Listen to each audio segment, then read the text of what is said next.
How did it look to celebrate the holidays back in the day? And I don't mean just a few decades back, I'm talking centuries. The ancient times, the war times. How did those epochs shape the Christmas we all know and love today? How did people in the ancient world feel about celebrating the holidays?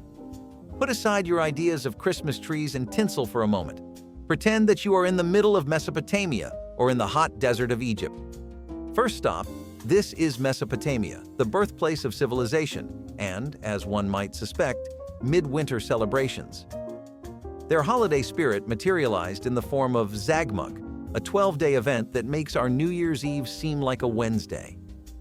In this case, there was the feasting, gift-giving, and worshiping of Marduk, the chief god. Imagine a huge banquet with people screaming, "Hosanna Marduk!"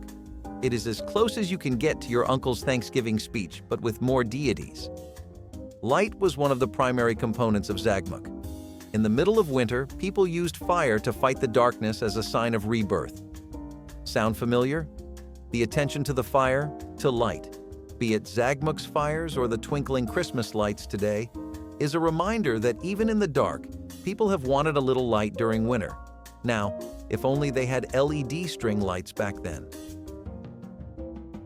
Next, we are going to Egypt as the people of this country celebrate the winter solstice through the god Ra, the sun god. The solstice also characterized the sun's return and therefore represented rebirth. Egyptians were celebrating this cosmic homecoming with rites of hope and light. But here's the kicker. They incorporated trees and plants that did not lose their leaves in their ceremonies because, during the cold season, they symbolized life. Sound familiar? Well, evergreen trees are, in fact, the ancient equivalent of today's holiday stars.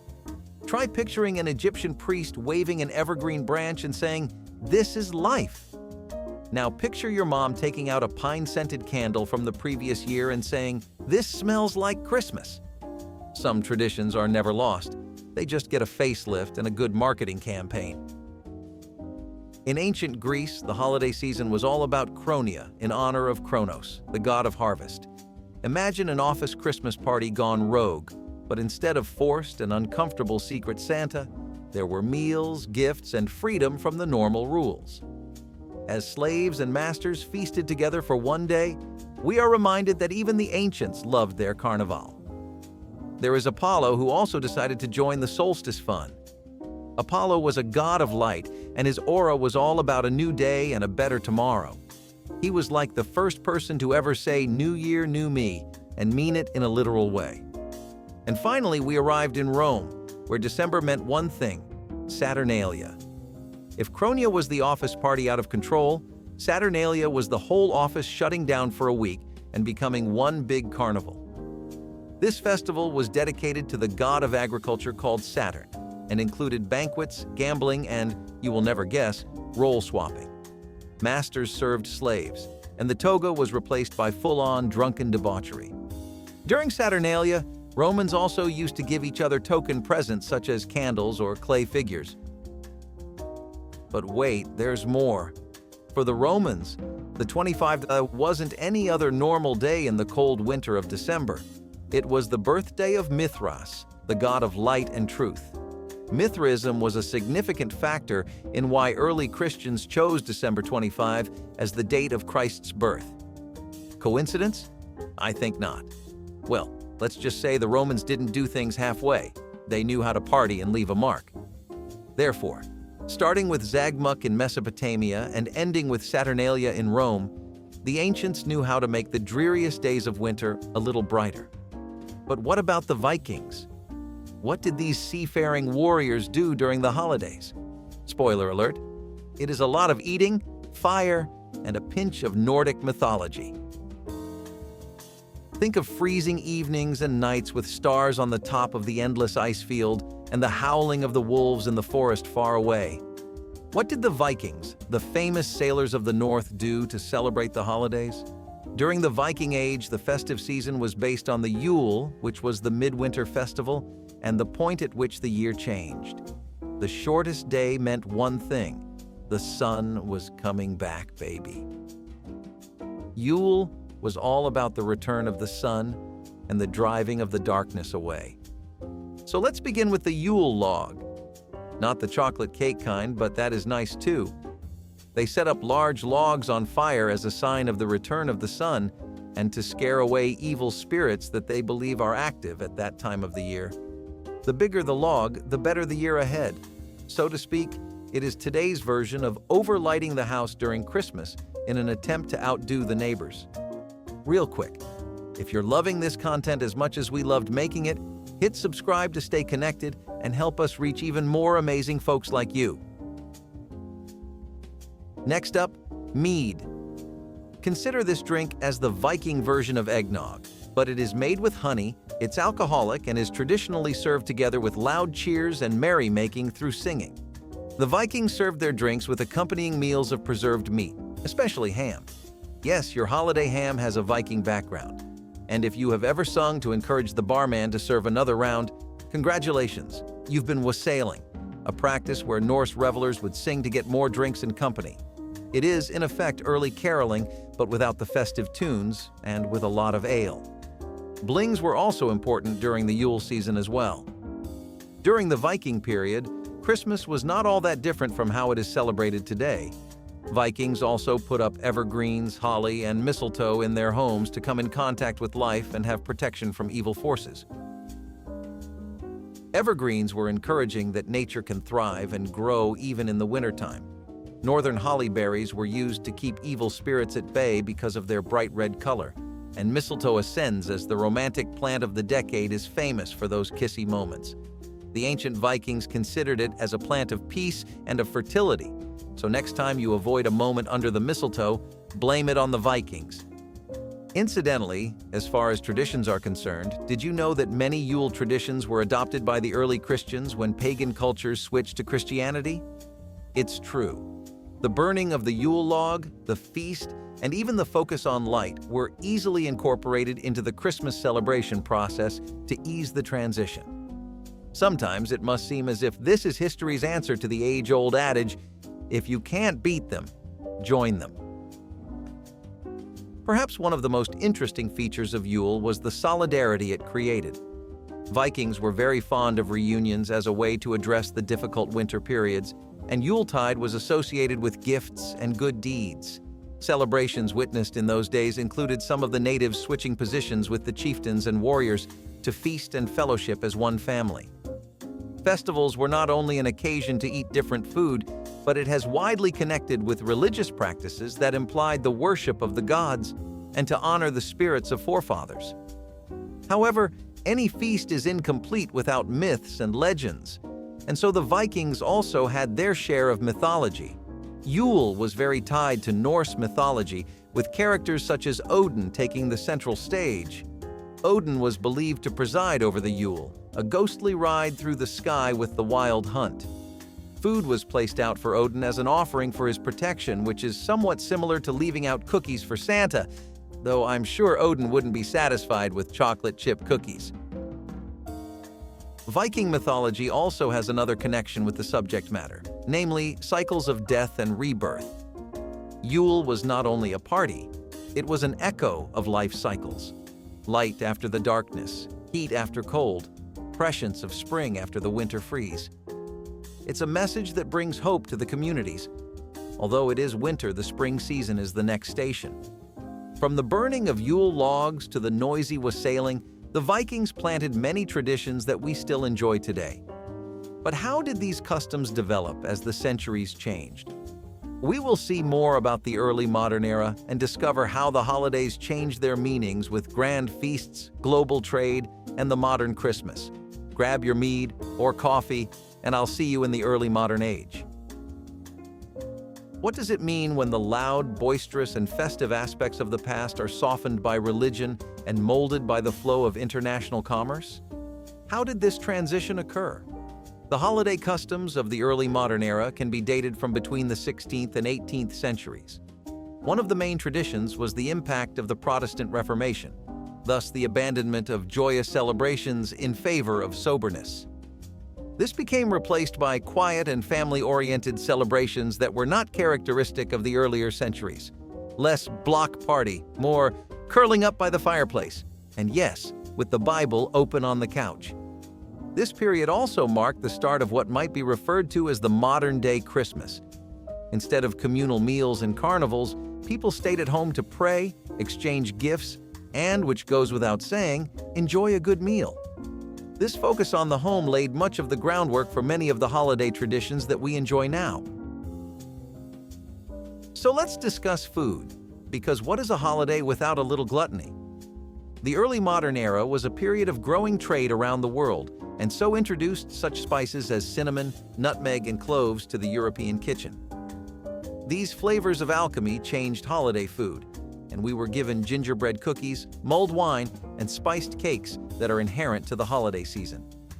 Just think how the first taste of a gingerbread man must have been a sweet moment symbolic of the new opportunities of the age, the availability of luxury ingredients. Sugar, another important item that was imported, found its way into pies, puddings, and what have you. It was costly and much valued, and thus incorporating it into holiday foods was a sign of appreciation as well as of wealth. No early modern holiday table can be imagined without a centerpiece dish, and roasted meats were at the top of the list. Thus goose, pheasant, and even boar were typical. I imagine that the first time someone saw a golden, crispy roast coming out of the hearth, it was just as exciting as today's Christmas turkeys on Instagram. These feasts were celebrations of unity and happiness with food, and the desire to finish the year with the note of happiness. Oh yes, and the accompaniments.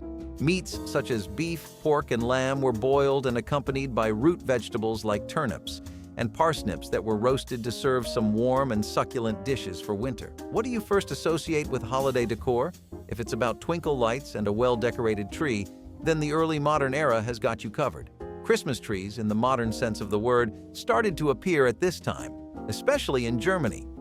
People would hang candles, fruits, and nuts on small evergreens to celebrate and represent life and light.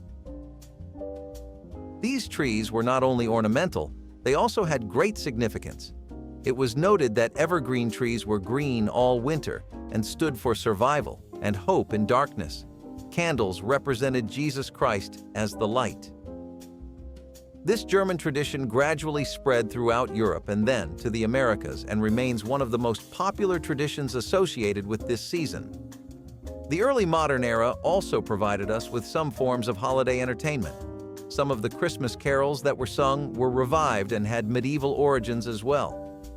These songs were sung in order to reunite the communities, and the words of the songs were religious in most cases. Wassailing, or singing for drinks, became more organized and less rowdy, although we can't say that the drinks went away completely. Though the actual tale of A Christmas Carol by Charles Dickens would only be published centuries later in the 19th century, the roots of festive narratives can be traced back to this period. Stories of generosity, change, and the charm of the festive period started being spread out, which formed the basis for the variety of holiday stories that exist now. The early modern era was a landmark year in the history of holidays. It was a time when traditions got more domestic, and due to religious changes and the growing integration of the world. From the spices used in baking to the trees adorned with ornaments, this period laid the foundation of many of the traditions we observe today. What do we do when the world is in turmoil and war?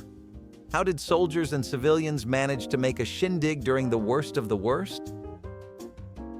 What do you do during the holidays when the world is in conflict? Even as soldiers tentatively decorated their trenches with rehearsals of festive cheer, the occasion was often more solemn and, in the case of troops who were forwarded to the front, utilitarian. Now let us look at how the festive season was in these trying times. It is often said that one of the greatest legends of Christmas was the Christmas Truce of 1914. During the freezing, slushy trenches of the Western Front, enemies of different uniforms put down their arms and came together. It is said they sang carols such as Silent Night. They exchanged small stuff like cigarettes, chocolates, and even buttons that were on their uniforms. The stories of soldiers making spontaneous soccer games on no man's land are one of the few examples of brotherhood in a war. Though short, these minutes emphasized how everyone wanted peace for holidays and the end of numerous battles. The truce wasn't universal because it depended on the place and the decisions of the superiors. In some sectors, commanders told their subordinates to continue the fight, while in other sectors, the soldiers decided to stop fighting on their own accord. Even during the shooting, they showed compassion, so it is possible that, deep down, there is humanity left even in the soldiers. In order to warm up the atmosphere, soldiers tried to decorate their environment with anything they could get their hands on. Chains with candles or pieces of cloth were used as signs of hope. Despite the difficulties, these small boughs of the gala made life feel a little more ordinary and cozier if far away from home. At home, the festive season was more modest due to the scarcity of wartime and economic stringency. The traditional feasts were reduced to a mere representation of the available resources. Rather than turkey or large roasts, people had roasted root vegetables or smaller fowl such as chickens or pigeons. People started making gifts from scratch, as purchasing gifts was very costly. Parents and children worked on creating furniture from scraps of fabric or toys from scraps of paper, making resourcefulness fashionable. Handmade paper items decorated Christmas trees and windows. Such motions of creativity and care turned into signs of endurance during difficult periods. At home, people experienced the losses of their dear ones who left to fight in the war zone. Christmas letters were essentially combinations of high morale and losses, or attempts to stay positive while recognizing the losses caused by the war. The holiday season for many women turned into a time for fundraising, organizing events that would help raise money for the war, or preparing packages for the soldiers at the front. The war was a shock, and people learned to appreciate life, so holidays were a time to sit and think. The soldiers, even during the holiday season, received war-related propaganda images. Such messages focused on the integration of the home front and the need to keep up morale. Posters and cards created during wartime had inscriptions that encouraged everyone to keep the home fires burning and to do everything possible for the soldiers. People came together to support soldiers and their families. People would send care packages with letters, cookies, and other treats like soap and even warm socks. These packages were lifelines. They linked the home front to those on the battlefront, and everyone was reminded of the unity.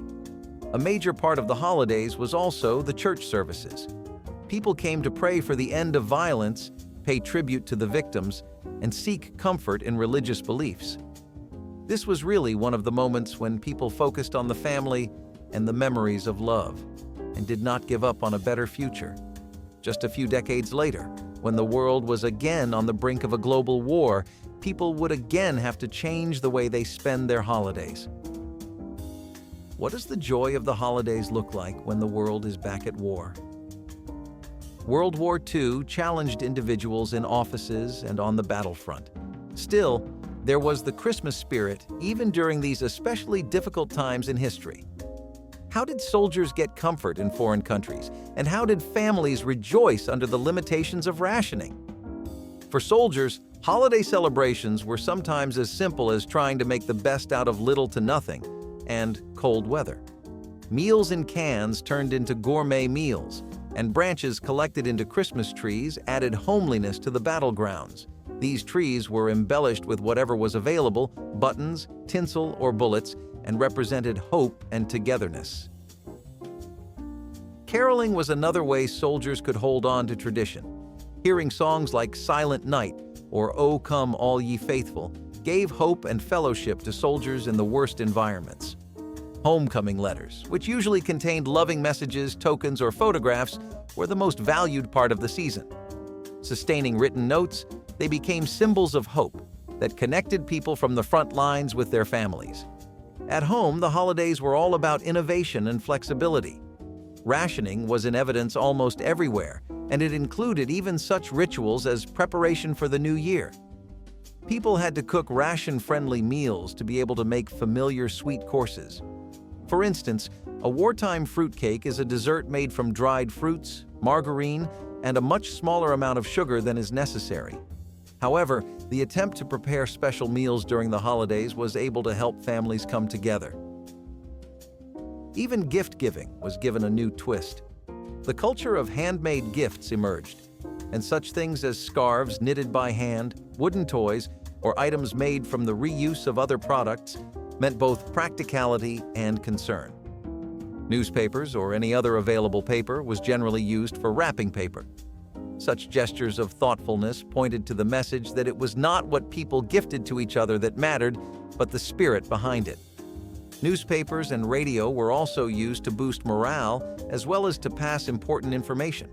The BBC, for example, would transmit special Christmas programs that the soldiers could listen to.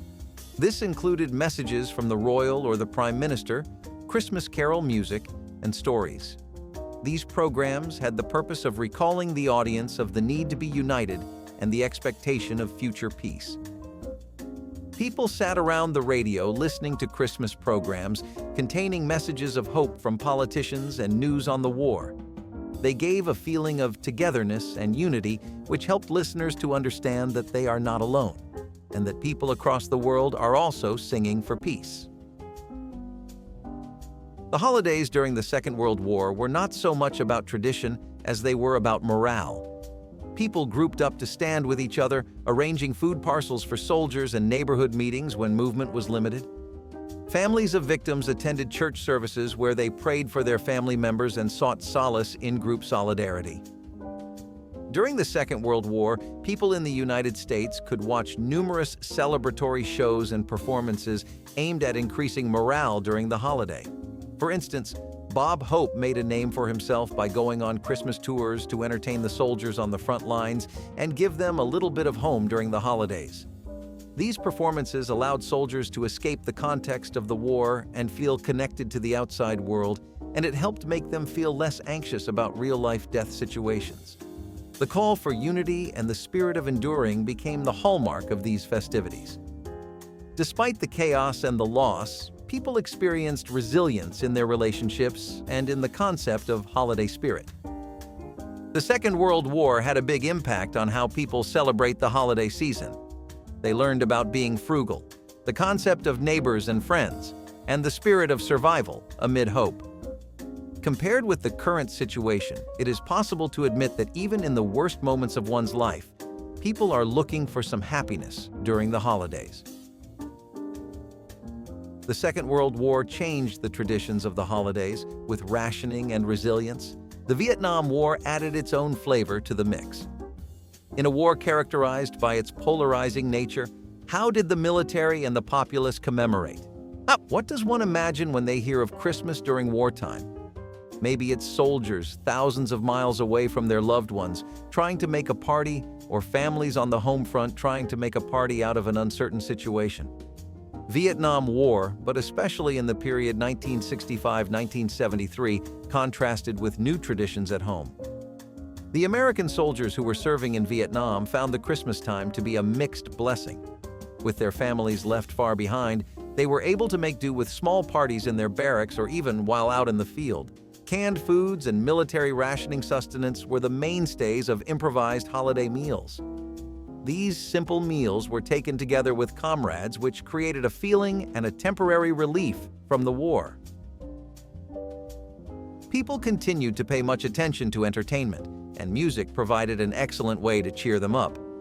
Even popular, joyful Christmas songs like "I'll Be Home for Christmas" and "Silent Night" portrayed a soma of emotions among troops to include comfort mixed with homesickness. Newspapers, letters, and care parcels from home contained small items, photographs, and special messages. These tokens were tokens of home and of hope for peace. Sometimes the men conducted what could be described as church services on the spot. Chaplains arranged meetings, which could be held in less than ideal circumstances, just to offer the personnel a feeling of togetherness and faith. Despite the pains that these instances must have caused, they were comforting to those experiencing the war. At home, Christmas became a more and more commercialized holiday. Department store promotions peaked during the 1960s and 1970s, while the television commercial became the most popular during this period. Favorite classics like Rudolph the Red-Nosed Reindeer of 1964 and A Charlie Brown Christmas in 1965 became part of American traditions during the holidays. Nevertheless, the social context of the Vietnam War enriched the concept of celebration with new shades. Sometimes these sayings were used in anti-war protests, such as when people started to say, "Peace on Earth," in a different way. Occasionally, candlelight vigils and marches took place during the festive season, symbolizing hope for change and peace. The duality between festivity and protest was clearly felt, or in other words, the conflict of the era was present. Home decorations of the period reflected the artistic and progressive mood of the 1960s and 1970s. Such metallic bushes as tinsel trees grew popular, replacing the real ones and decorated with bright, giant bulbs. Clear shapes and bright colors dominated the look of the character, the complete opposite of the dark shades of the war. The opposing faces of Christmas during the Vietnam War, the festive consumer culture within the U.S., and the hopeful, creative use of resources in the war zone reveal the endurance of the human spirit. Men on active service tried to maintain as much of a normal life as possible in such conditions, while women and children remained in the home continuing traditions, with the thought that the man of the house would soon be home again. The holiday also meant people should remember that they are all human beings. They could be the reflection and joy of a soldier writing to family, that of a protester, a convict, mourning over lack of peace, all epitomized by Christmas. This contrast gives a vivid picture of the period and a way of looking at it, a way of seeing how people carry on, how they find purpose, even in the midst of the worst. But let's move away from wartime. How does Christmas look today with the digital revolution taking the cake? How is Christmas celebrated in a world where technology has become the order of the day and the world has become a global village? The process of the digital revolution that started in the late 20th century and that continues up to the present time affected literally all spheres of life, and Christmas is no exception. The digital revolution has greatly impacted the aspect of human daily life, particularly in the areas of giving gifts and sending greetings. Internet shopping has made the process of gift-giving easier. With the help of such sites as Amazon and eBay, one can buy presents with several clicks, and the gifts will be delivered to the addressees no matter where they are, in any country of the world. It has also allowed for impulse buying since consumers can shop online at the last minute, a lifesaver to those who have not done their holiday shopping. However, the change in methods of sending holiday greetings has been brought about by electronic greeting cards and personalized video messages. Today, firms such as Hallmark provide both physical greeting cards as well as e-cards, while other means like WhatsApp and Instagram provide easy, artistic means of conveying messages at once. These innovations make it easier than ever to be in touch with friends and family, no matter the distance between you. The COVID pandemic has shown that the use of technology can change the Christmas celebration trends. People were able to hold Christmas services and even virtual family meetings through live streams to help reduce the spread of the virus. Social media platforms and online meetings such as Zoom and Skype became the new norm, showing that people can be connected even during the worst of times. Christmas decorations have also changed with this new generation, as seen on Instagram and Pinterest. Themed colors and simple trees are now common, and many families prefer aesthetically pleasing, professionally photographed decor. Incandescent bulbs have been replaced by LED lights, which are both efficient and versatile to create aesthetic, eye-catching installations as sustainable as they are. Sustainability has become a major concern in the current society on the celebrations of Christmas. There are even more trends, for example, using reusable wrapping paper and choosing decorations that are biodegradable. Handmade gifts that can be often more meaningful and require fewer resources than their store-bought counterparts are getting a new appreciation in a world that is becoming more conscious of climate change and resource depletion. The globalization of cuisine has seen a number of changes being made to Christmas menus that are exciting. What used to be simple roasted chicken or pies have been replaced by dishes from all over the world courtesy of the New World Order. For many families, sushi platters, curries, and other fusion dishes are part of a holiday feast as turkey and stuffing are. At the same time, the changes in the choice of food and the emergence of new health consciousness also affect Christmas table traditions. Meals have been festooned with the plant-based movement, with vegan and vegetarian options now normal. Likewise, allergen-friendly menus are provided to meet the dietary requirements of everyone to help them enjoy the celebrations. Technology has also affected how families prepare their holiday meals. Access to recipes through recipe-sharing websites, cooking applications, and social media tutorials creates a wealth of ideas, so cooking can be as adventurous as you want it to be. With the lockdowns, families have taken to virtual cooking classes to spend time together, even if they cannot be in the same kitchen. Food delivery applications have also become a popular option for individuals who do not wish to cook for the holidays. So apple bourbon pies took center stage in the latter half of the 20th century when bourbon-infused desserts became particularly popular. A lot of people already have apple pies and mince pies, so when they started to experiment with some other ingredients, a lot of state-to-state versions of this pie came about. Apple bourbon pie would taste very warm and rich in its flavor, and it was traditionally a part of a lot of festive celebrations in America. This would not be the last time that America would tangle with boozing up their baking either. A lot of alcohol-infused desserts would soon emerge in the period where the bourbon pie was elite. Typically, another party dish that would be served alongside such pies were slow-cooker grape jelly meatballs. Now, the entire recipe and process might make you question what we are talking about here, but give us a minute and we will have you on board. See, people found out in their tinkering of American cuisine that jellies and sauces work together, particularly grape jelly and chili or barbecue sauce. They would typically be mixed in a slow cooker, then the meatballs were added, and it was cooked for 4 to 5 hours. We cannot be sure who made this yummy treat served on a toothpick, but community recipe collections around the 70s and 60s first featured the idea of mixing jelly and sauces. Maybe it came from a neighborhood one Merry Christmas night?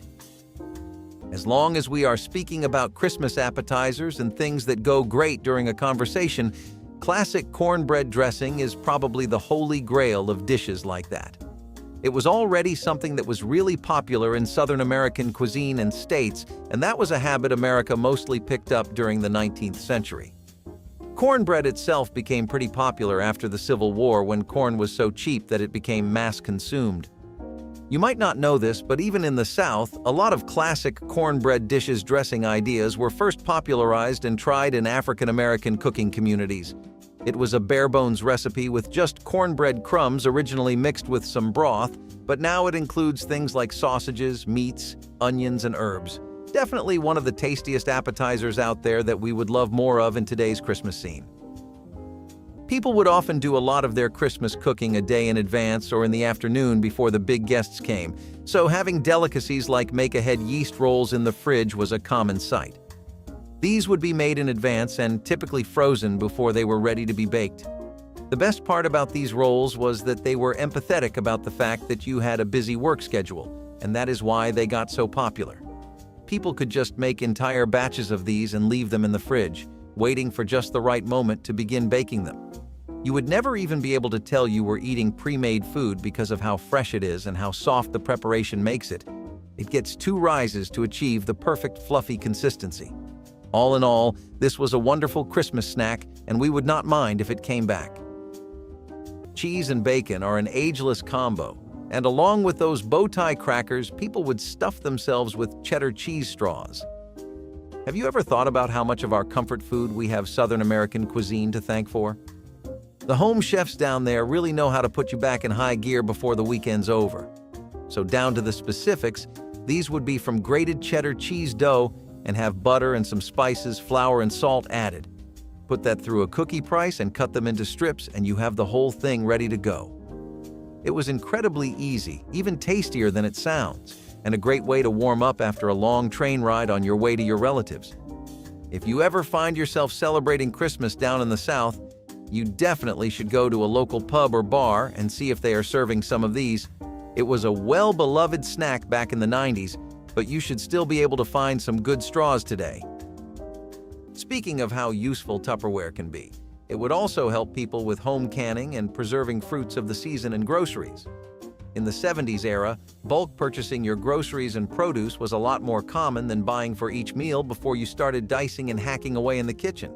This led to people being pretty aware of the art of sustaining something and preserving it, and so home canning would become extremely popular. All kinds of meal prep would be done half a week or even a week in advance, especially for people who also had a very active fitness journey going on, along with their 11 to 8 or 9 to 5. People would even pack away entire meals for later, and it was honestly a habit that more families should have kept alive and passed on to their children, as we feel like one of the biggest problems for university students today is not having a setup like this that makes daily meals sustainable and affordable. What do you think, yay or nay, to being a food hoarder? This habit of extending the shelf life of your food supplies for as long as possible became especially prominent in World War II, especially following Pearl Harbor and during the Great Depression as well. In times of extreme rationing, where the US government was constantly begging its citizens to even contribute things like bacon grease to make explosives and ammunition, people really needed to stretch out each packet of everything as much as they could. This led to things like victory gardens, which would typically be grown and maintained to help raise food supplies for soldiers who were fighting, and many of the families and views and children would take to having a garden like this. It was both a sign of hope and a comforting hobby that gave a little back to your home, no matter the era. Everybody needs their vegetables after all. Another event that became pretty popular remember how we just talked about people going to brick-and-mortar joints to purchase some holiday train sets? You might think, why a train set of all things? Well, nowadays you might bring your kid newer games like Red Dead Redemption or the new Tekken, but back then a common present under your Christmas tree would be a good old train set. Yes, the ones with seemingly thousands of pieces that would take hours and hours to put together. Seems like a tacky gift today, right? You would want to go for something relaxing or immediately enjoyable, but see, not only were holiday train sets more popular ages ago, but so was travel by trains. In fact, most people would have to take trains to visit family during holiday seasons. Asking for time off from work because you had to catch two-way trains was a pretty valid excuse. And let's be real, those winter rides could get boring at best and lonely at worst.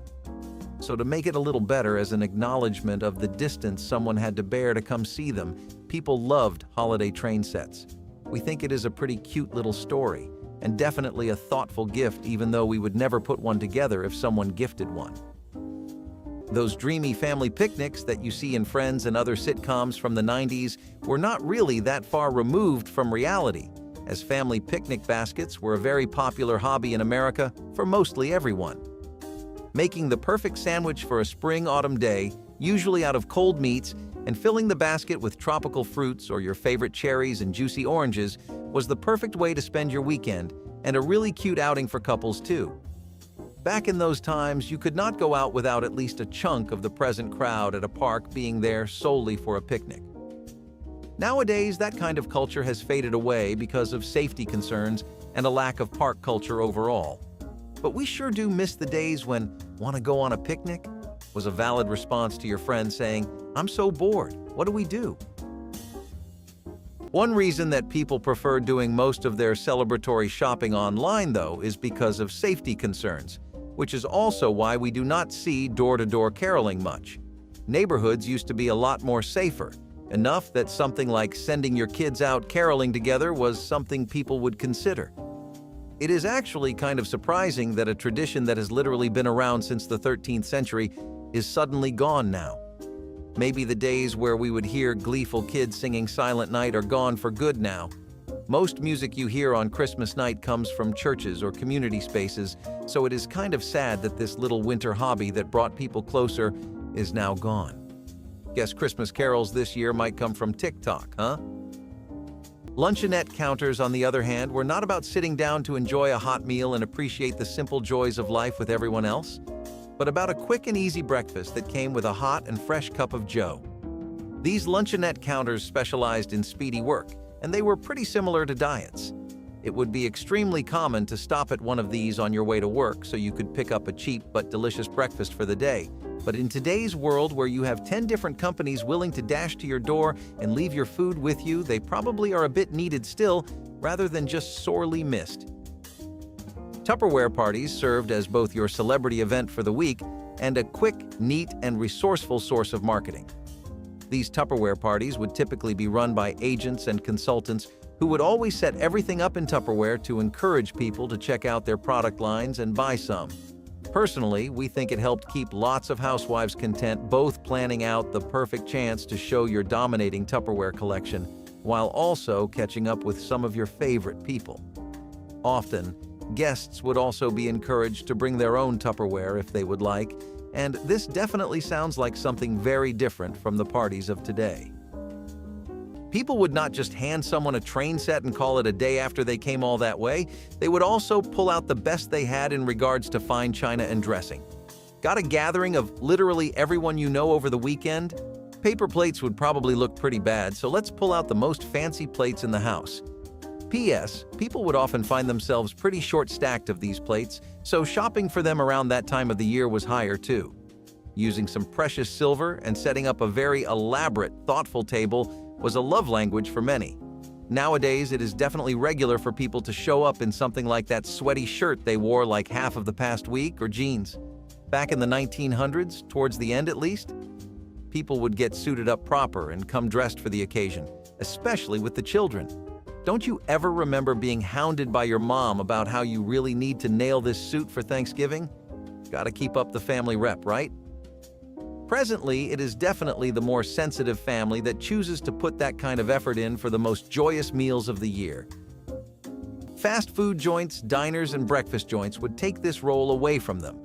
But before they did, milk bars were one of the most common places for young folk to gather.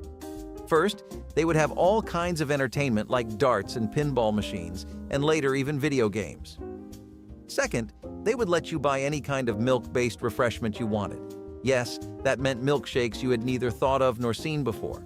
A treat for both your mind in terms of relaxing and your taste buds in terms of experiencing new wonders. They were a popular social hub in the early 70s, but that was around the end of their lifespan in America as they faded out around the 80s.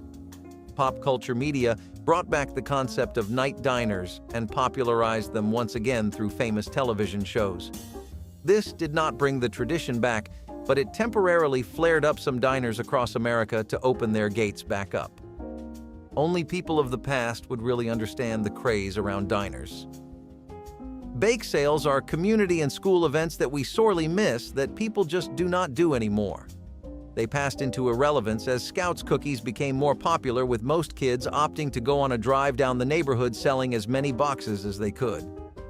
This, of course, was the trend before entrepreneurial spirits overtook children. Bake sales were how kids engaged in some chattering, some baking, and some business all in one. These would usually be held to raise funds for charities, and they often did a pretty okay job at that, but they were more so just a great excuse to get kids out and about, and were a wonderful school event. Today, our finances are just as fast as everything else in our technology-ruled world, including having all these convenient ways of e-finance and banking. Back then, Christmas Club savings account were all the rage, though, and were the best way to make sure money worries stayed firmly 400 feet away from your holiday season. The idea here was that people would open these savings accounts and deposit money into them throughout the year. Folk would withdraw all that cash right before the waves of holiday shopping would kick in, when the hottest sales were still hot and the best things were in stock. You do not just want to have money during the holidays. You want to have money at the right time, because there are literally 1,000 other people waiting in line to get what you want. Banks really did catch this trend and would often offer incentives, discounts, and other perks and benefits if people opened a Christmas Club savings account with them. Not something that people use too much anymore, but don't you think it is really considerate, saving up the whole year to buy just the right thing for someone? Of course, if people had eggnogs and Yule log cakes, they had their cocktails, and retro rum punch definitely hits pretty hard, sometimes well above its weight class. A 1960s party cocktail that dominated the drinks menu of home events across America, retro rum punch was a really nice and easy drink to prepare. All you needed was some rum, orange mango juice, lemon juice, and some pineapple juice, and then some soda water. You could have a large punch bowl filled to the brim with these and have it empty before the guests leave. So most people always made some extra bowls just to be prepared. This is probably another thing that British Americans brought with them, since it was typical in European countries, but we sure are glad they donated to the food scene of America with a pleasant rum punch. Also, it sounds so citrusy and tropical, we just would love to have a glass. Speaking of summer favorites, ice cream socials were something that our parents grew up doing in college a lot, especially in community colleges. These parties would be completely about ice cream and would have people mixing and making their own cups with many sauces, toppings, and flavors. It was an incredibly fun summertime activity that was usually held in communities, neighborhoods, or college students would set these up as a welcoming party for the new batch. They go back to the 18th century, with the very first one being held by Thomas Blayden, serving nothing but ice cream for dinner at a party. In the 1800s, even the White House would have these. I guess we really do all scream for ice cream. While the concept of ice cream socials has now faded away, people are still in love with this dessert. Such a tradition could easily be brought back one day. What do you think? For now, let us go on to the next tradition. You know, the kids in particular loved those popcorn garlands, and something else that was a must-have if you had children in the house was the grab bag. The grab bag was something that really hammered home one thing, which was how much better holidays are when you spend them with everyone else. Because they were an activity that kids would all do together, sometimes with their family, sometimes with their best friends or class at school. The tradition was that everyone would put all of what they got into one bag, and everyone would have to put a hand in the grab bag and try their luck. Sometimes that would mean you landed a sweet new controller or gift card, but sometimes you would just get a little figure or toy, maybe a music box.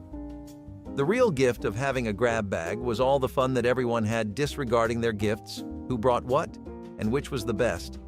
It just let you enjoy the holiday, and whoever got whatever was something they had to live with. Cocktail parties are something that still persists today, but in a much different form than how they used to after the war, when they were initially carving their claim to fame out as a part of America's cultural history. These parties nowadays involve wine tasting and small, expensive, but ultimately satisfying drinks usually, but before they would be filled with good drinking and affordable but delicious eating. Appetizers like bacon, deviled eggs, or pigs in a blanket, smoked salmon crostini, or all kinds of finger food. Cocktail parties were the place to go if you wanted to get buzzed and full all in the same evening without having to move an inch to get either sensation. Breaking open the grill for some fresh and hot barbecue was not the only way to enjoy meat in the 70s, especially in the southern United States. Fish fries were just as popular and involved large heaps of the catch or the week, which was usually flounder, catfish, bream, or bass being coated in a thick, rich batter and then being deep fried.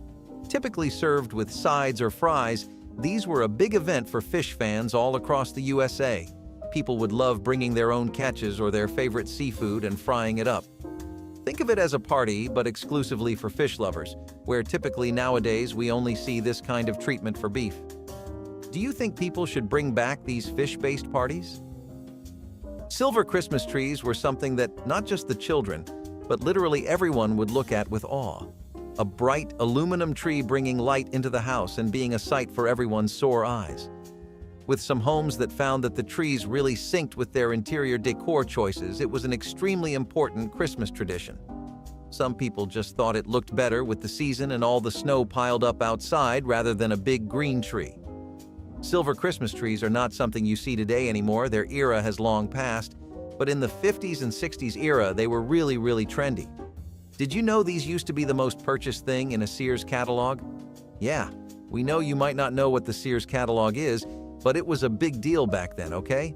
Honestly, they did not look so bad, and we would not mind bringing them back for 2025's Christmas. Would you hang up one of these in your house, or is nature the best decoration for a cheery winter? There was a strange kind of charm that nothing but a dinner consumed entirely in the comfort of your air-conditioned and parked car had. This phenomenon would spawn what would famously be known as drive-in diners, where the entire theme was to stay in your car while somebody came or roller skated out to you to fetch your order. They would explain the entire menu, which often had things like a burger, fries and chicken or fried chicken tenders, hot shots, the usual gauntlet of top 10 fast foods. Then they would come back with a fresh hot order served without you moving an inch, and it added a bit of a VIP-esque feeling to what was otherwise just a regular Tuesday meal. Unfortunately, with the dawn of drive-thrus, these are now very redundant and a past memory.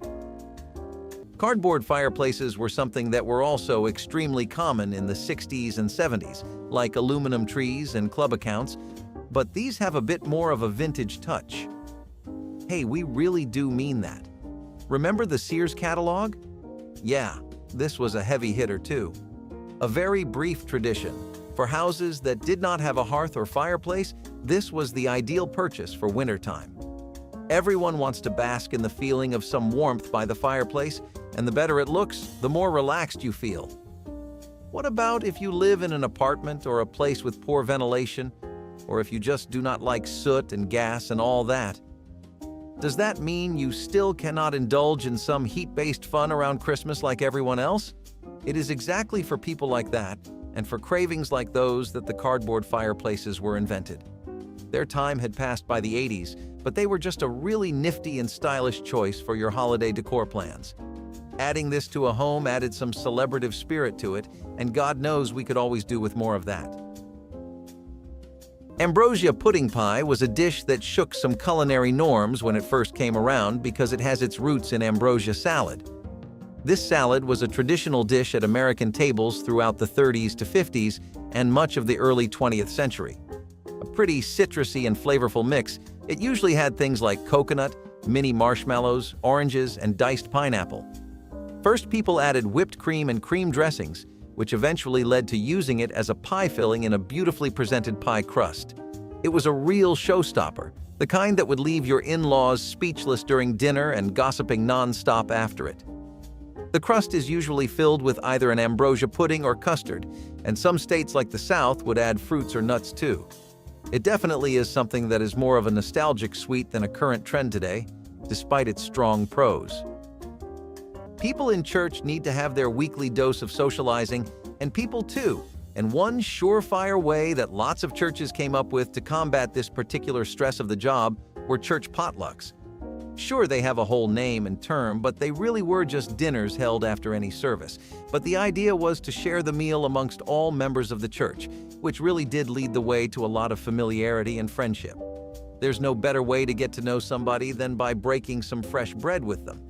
And these were an extremely common Monday afternoon for many churches and an even more regular sight for churchgoers. We definitely think the idea could be adapted more widely, because it sounds like it would bring a lot of self-awareness and consideration. Now, hot Dr. Pepper is a tradition that completely disappeared over time. You will be shocked to know that eggnog was not the only warm drink that people drank around Christmas time, and hot Dr. Pepper was definitely a steady rival for it. It began as this niche trend that was only done in a few neighborhoods, but it became a massive nation-sweeping trend later. Dr. Pepper actually marketed this as a way to keep sales high during cold times when people were less fond of drinks that made their teeth jitter even more than they already were. The American South definitely loved this, as most of the sales first came from there. But over time, everyone would enjoy some hot Dr. Pepper. The company themselves recommended always to warm it up in a saucepan and serve it with some lemon, but people put all kinds of their takes on it. Is that something you think would be good? Because we are not sure how to feel about this one, but it is not in the Christmas spirit to be closed off from trying things. There is nothing that screams tradition quite like a God Sunday roast either. This was something that was a lot more important of an activity for people to do back then before takeout. Ordering in and having food in your own room with your favorite Netflix show became the norm. People used to value the importance of a family dinner spent at one table with nothing else going on, and the Sunday roast prioritized that, and dare we say displayed it better than anything else. Sometimes there would be an entire roast chicken, but people would often also have roast beef to go with things like mashed potatoes and gravy. They were a very cozy memory for a lot of 70s kids, and whenever a roast pops back up in the weekly schedule, as rare as that it is now, lots of old folk jump at the chance to attend. Another way that fire helped people have more fun during the holidays were Yule logs. Nothing like setting up a nice big Yule log and hanging it up as a centerpiece. Yule logs were a preferred decoration for many people who wanted to get their home looking festive and warm. You could put the log just about anywhere because it worked great next to fireplaces, could work as candle holders if you drilled some holes into them, and were just something people always associated with Christmas. Seeing a red ribbon-tied Yule log really puts it into your head that the time of Santa Claus is here. Yule logs looked great, and that definitely helped them be as popular as they were, bless the white birch. It was a standard tradition to share a whole gallon of eggnog in the backyard around a burning Yule log or by the hearth. Many heartfelt conversations and fond family memories were made this way. For what it is worth, the eco-friendly homes of today are definitely much healthier and safer, but maybe a fire once or twice would not hurt. Figgy pudding was another Christmas delicacy that people stuffed themselves full of. It was just a steamed cake, but it would be filled with raisins or all kinds of spices and dried fruit, and sometimes people would soak it in rum or brandy. Nothing like your food caked in booze to really kick it into high gear with the celebrations, huh? You might be surprised to find out that this was not an American invention, but rather something that British Americans popularized in the States. If we get really historical, it has been slowly picking steam since the 17th century, but it was at the height of its popularity in the 60s. Flavor palettes back then allowed for a lot more usage of dried fruits and desserts. People would have things that tasted similar enough to some good figgy pudding in their basic diet too. So it was not like this really unique flavor you would only associate with the holiday season. You could feel comfortable eating this even if you were not really too much of a dried fruit in your cake person. Something about all holiday cuisine is that it can be such good comfort food, don't you agree? During times where America did not have to stress about each meal so much were fondue parties. For people who loved dipping something into a big fat pot of melted cheese or chocolate, it was essentially the ultimate food tradition plus social event combined into one. More than often would people bring their own vegetables and dipping items for hot pots of cheese, which were the tradition. But in times of hotter days and weeks, or simply because of a preference of sweet-tooth people, would have other kinds of fondue parties with many different dips too. All in all, the variety helped the tradition get as popular as it did, and we would love to have a party that is just about finding 20 different combos of your favorite greens and cheese. Let's break away from the cooking-related holiday hobbies and into the more competitive ones like Christmas light competitions. These contests would get people so fired up that they were often the source for much holiday infighting between neighbors. Could you blame people? It takes a lot to make those lights look as good as they do, and when they go underappreciated, it really puts a damper on your holiday cheer. The perfect thing to get some attention for your magnum opus is to put it up in the Christmas light competitions. Even if you did not win first place, which usually looked like winning a gift basket or a gift card or some kind of spa session as a reward, you still felt pretty good. In fact, rarely was it ever even about the prize, because to most first place was the actual trophy. See what we mean about this really bringing out the go big or go home mentality in people? At the height of this tradition's popularity, there were some real outrageous decorations lining up neighborhoods. All kinds of dazzling lights and wonderful festive sights to raise your mood sky high. We definitely miss those times because they were a sight to see. And we want to walk out of our home to see the same kind of aesthetic in the streets today too. Sometimes called bacon-wrapped smokies, bacon bow tie crackers were one of the most beloved appetizers in the 60s to 80s stretch of American food history. That was when bacon really exploded as this stereotypical American dish that everyone just incorporates into their diet. Sometimes people would amp up the grease by adding a thick but sweet glaze that definitely worked in favor of the bacon, just not so much for your arteries. Who cares about long-running health decisions in the face of potential food comas, though? It is not like people particularly watch what they eat around Christmas anyway, and we prefer it that way. You have the chewy goodness of bacon combined with crackers for a smoky, salty, but sweet meal that really gets you in your celebratory spirit. Despite their versatility and how easy they are to make, culinary trends were unfortunately just not shifting in their favor. A part of the joy of those meals was stuffing your mouth full with hand-strung popcorn garlands, which were just the easiest and crunchiest little decoration. Something that would put you in the festive spirit right away. All they took were some pretty simple things. If you had a bit of thread and some needles lying around, you could fix up some garlands in a sec. Today, even seeing something like needles and threads is rare in homes, what with all the sales and shopping at the malls, but back then people would still have items like that in use. Some of that use was out-of-the-box crafty work like hand-strung popcorn garlands, and we have to say, they certainly do bring a smile to your face, would you not agree? The digital revolution has not only changed the ways people celebrate Christmas, but also the way people think about the holiday. Despite the changes brought about by technology and globalization, the novel has re-established the basics of people's concerns: relation, donation, and happiness. Online meetings and virtual greetings are a symbol of unity that has always characterized the season, while environmental conservation and cultural diversity are evidence of a new level of understanding of our interconnectedness. If you enjoyed today's video, make sure to like, subscribe, and comment down below in which time period you would want to celebrate Christmas this year.